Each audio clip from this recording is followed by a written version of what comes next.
Welcome to the home of the DIY movement, where we build stuff and paint things. Right, y'all, welcome back. Today we're going to learn how to crimp battery cable lugs like a professional.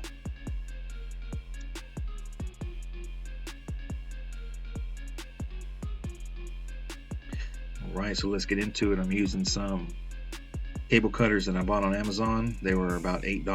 Got them the other day. They're brand new. You can also get them at Harbor Freight. I did have some Harbor Freight ones, but they eventually dulled.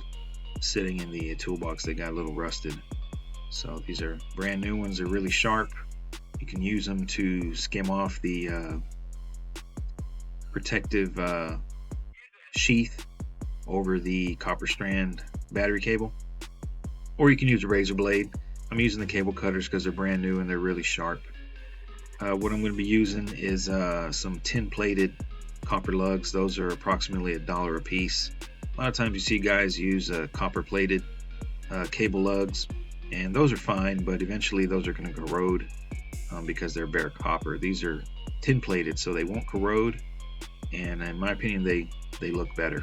They're also cheaper for some reason. They're $1 a piece, or you can get a pack of 10 for about $10.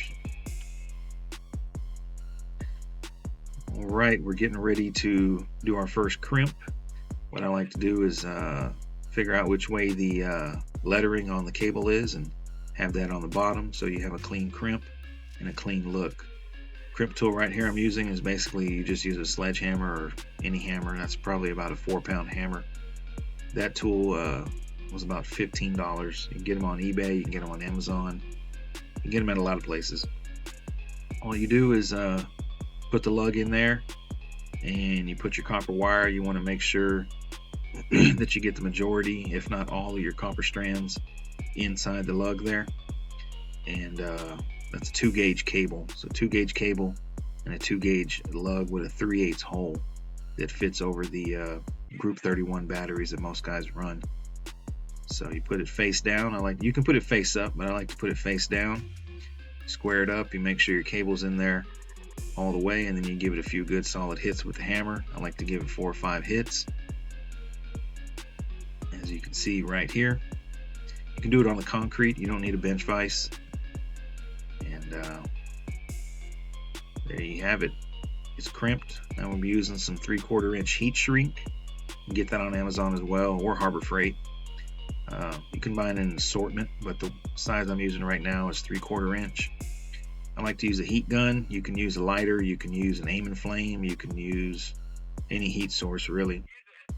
Using a Wagner heat gun there, it doesn't take long. And I only cut about 1 inch of the heat shrink on there. You don't have to use a whole lot.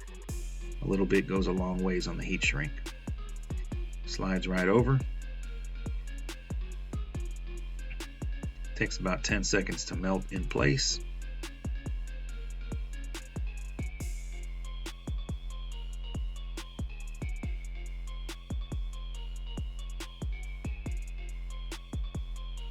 There we have it.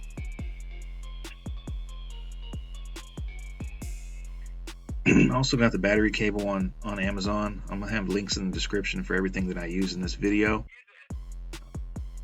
I've had that crimp tool there for probably about 10 years. Spring loaded, works really good, does the job just fine.